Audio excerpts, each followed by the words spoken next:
Après une séance amorphe ce lundi, la prudence est de mise pour cette journée. Les chiffres publiés ce matin concernant le commerce extérieur chinois révèlent une nouvelle baisse des importations de 7,9%. Malheureusement, ces données ont un impact négatif sur les entreprises opérant dans le secteur du luxe. Puis d'un autre côté, l'appréhension domine à la veille de la publication des données mensuelles sur l'inflation américaine.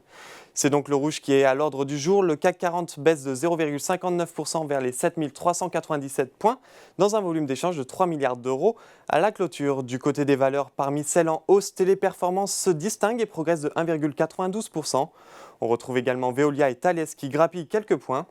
A l'inverse, le titre Eurofins Scientifique est à la traîne et lâche 4,12%, suivi de Kering qui est la valeur du luxe la plus pénalisée pour aujourd'hui. On retrouve aussi Dassault Systèmes et Capgemini à la baisse, même si Goldman Sachs relève son objectif de cours de 225 à 230 euros.